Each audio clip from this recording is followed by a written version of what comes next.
Today's video is going to be a little bit shorter than usual because the project I'm talking about today doesn't really have a whole lot of information about it, at least out in the public, and that is the Etobicoke RT project, RT standing for Rapid Transit. The idea for this line is an iteration in a long line of ideas that utilize the Kipling Avenue and Finch Avenue hydro corridors. This idea goes back to the 1960s, when then Mayor of North York, James Service, proposed that the Bloor-Danforth subway be extended north through Etobicoke and then along Finch Avenue into North York. The province would also chime in with its Go ALRT project, which proposed a commuter rail line along the Finch Hydro Corridor. During the Network 2011 era, there was discussion of one day extending the Shepherd subway west via the two hydro corridors to Kipling Station.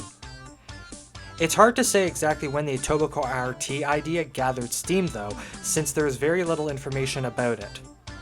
This is likely due to the line never really exiting the idea phase. What we do know, however, is that the line would have been built after the Scarborough RT and was sort of a sister line to the Scarborough line, with both lines planning to have used the same technology. It's interesting to note that at the time the Go ALRT project was also in its proposal stage, and both lines proposed using the Finch Hydro Corridor, so I do wonder if we would have seen one supersede the other or if both lines would have coexisted. As stated before, the Etobicoke RT project was paired with the Scarborough RT project. The Scarborough line would be built first, and then the Etobicoke line would follow if all went well with the Scarborough project. The Etobicoke line, like its sibling out east, would have been an LRT line using ALRV streetcars linked together to form trains. The line would have traveled north from Kipling Station through the Kipling Hydro Corridor to Pearson International Airport.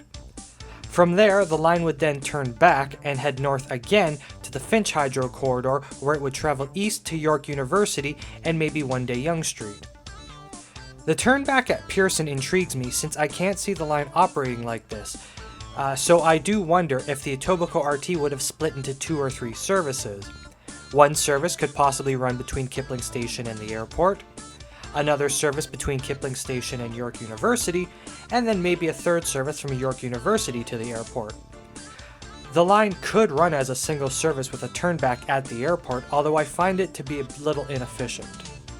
So with that out of the way, let's talk about the line itself in a bit more depth.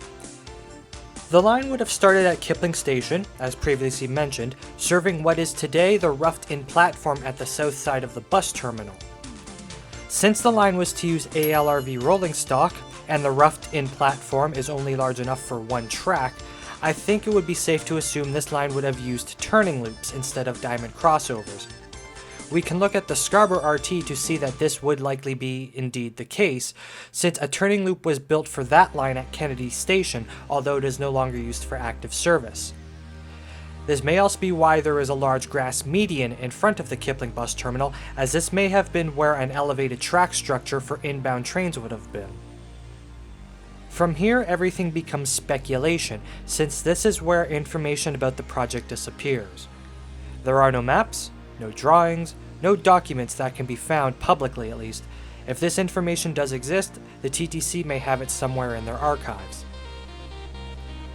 After Kipling Station, the line would run at grade along through the Kipling Hydro Corridor with street-level crossings where necessary. This would be the same as the original Scarborough RT plans. The first station of the line could have been Bloor Street West, although this is not certain. Since the line would have been an LRT, one can assume a more liberal use of stations. This is also seen on the original Scarborough RT plan, which proposed more stations than were built. If this station existed today, it would connect to the Bloor West bus and Mississauga Transit's Bloor bus. The next stop would be Burnham Thorpe Road. Unlike the last stop, this station would with all certainty have been built. If built, the station would have connected to the Burnham Thorpe bus and Mississauga Transit's Burnham Thorpe bus and Rathburn bus. The next stop would have been Rathburn Road. Here, the line would have connected with the Rathburn bus and the Martin Grove bus. The next stop would be Eglinton Avenue West. Although given at the time Eglinton West Station already existed, this station may have been named Willow Ridge. If built today, I could see this station having an off-street bus terminal to connect to the Eglinton West bus, the East Mall bus, and the Martin Grove bus. This station would have also connected to the western extension of the Eglinton Crosstown. From here, it is likely the line would follow Dixon Road on an elevated guideway. The next stop may have been Skyway Avenue. This stop is another one that is a bit more speculative, although given the number of hotels and businesses in the area, this stop could have been built. If built, the station would connect to the Lawrence West bus. The next stop would be Carlingview Drive, which given its proximity to Skyway may have made the former station unnecessary. This station would also serve a large number of airport hotels. Today, the station would connect to the Lawrence West bus, the West Mall bus, and Mississauga Transit's Airport bus, Northwest bus, and Derry Express bus. The next stop would be Pearson International Airport.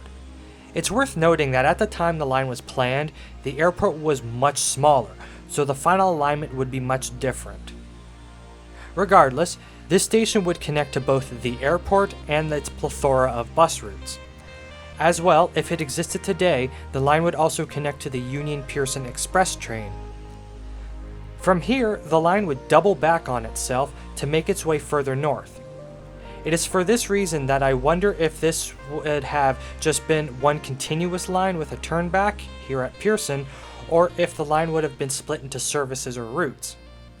It is possible the line would have included a junction after Eglinton to allow trains to continue north, or just bypass the airport branch entirely. Regardless, we double back to this junction north of Eglinton Avenue to continue further north. The next stop may have been Martin Grove Road. Today, the stop would serve the Martin Grove bus and the Lawrence West bus. The next stop would then likely be Kipling Avenue. Here, the line would connect with the Etobicoke North GO station on the Kitchener line, as well as the Kipling bus. This station may have also helped the Etobicoke North GO station see more use. The next stop may have been Rexdale Boulevard. Here, the line would connect to the Islington bus and Mississauga Transit's Rexdale bus. After that, the next stop would be Islington Avenue, with its name probably being Elmhurst, since the station may have straddled the two roads. Here, the line would connect to the Islington bus and the Wilson bus. The next stop would then likely be Albion Road, with the station being elevated over the Humber River. Here the line would connect with the Albion bus and the Thistledown bus. Following Albion Station, the line would then take a trip through the Humber Valley before arriving at Weston Road Station. Here the line would connect with the Weston Road bus. The next stop would be Finch Avenue West, possibly named Signet Road or Arrow Road, since the station would possibly straddle the two roads. The line would connect to the Finch West bus and the Arrow Road bus. From here, the line would enter into the Finch West Hydro Corridor and begin its run east. It's worth noting that, as stated before, this project was being proposed around the same time as the Government of Ontario's GO ALRT project, which proposed a commuter rail line through this corridor. It is possible that both this line and the commuter line may have shared the corridor, similar to how the Scarborough RT and the Stouffville GO line share their corridor. Regardless of all of that, the next stop would be Jane Street, possibly being named Yorkgate. Here the line would connect to the Jane Street bus. The next stop may have been Sentinel Road. Here the station would connect with the Sentinel bus and would be a little ways outside of the York University, although it would still be a fair walk from the campus. The next stop would be Keele Street. Here, the line would connect with the Line 1 subway, as well as the various bus routes that serve the station. The line would then reach its eastern terminus at Dufferin Street, connecting to the Dufferin North bus. From here, one could theorize an extension further east, towards Yonge Street, although that wasn't part of the Etobicoke RT plan. In the end, however, the line was never built. The likely reason for this being the problems that occurred with the Scarborough RT line. While I won't go into too much detail about that line as it warrants its own video, the Scarborough RT we were promised and the Scarborough RT we got left much to be desired. Just like the Etobicoke RT, the Scarborough RT was also planned to use the same ALRV streetcar rolling stock. However, at essentially the 11th hour, the rolling stock was changed, and so too was the entire project. This new rolling stock, however, didn't live up to expectations, and in the end, the TTC decided that it simply wasn't worth pursuing a similar redesign of the Etobicoke RT. So in essence, the failure of the Scarborough RT would also bring the end of the idea for an Etobicoke RT line. Personally, out of all of the unbuilt transit projects in Toronto, this one is probably my favorite, just because of its obscurity, but also its scope. Much like in Scarborough, the idea was to bring rapid transit to the west end of Toronto without breaking the bank, and I do wonder how different Etobicoke may be today if the line had been built. As well, the line would have made Pearson Airport more accessible to the city nearly 3 decades before the Union Pearson Express was built. As it is today, getting around Etobicoke is, to say the least, a bus fest. And even with the coming Eglinton Crosstown line and Finch West line, north-south travel in Etobicoke still leaves much to be desired. Also, Toronto has a severe lack of north-south rapid transit lines, so the more the better. Ultimately though, this is just another transit project that went unbuilt, and we can only today ponder about the what-ifs. And with that, I'll end this video. If you enjoyed this content and you want to see more, please hit that subscribe button and that bell, because I have more projects like this planned. And if you have anything you want to say about the Etobicoke RT, please do not be afraid to leave a comment down below. And with that, I'll see you next time.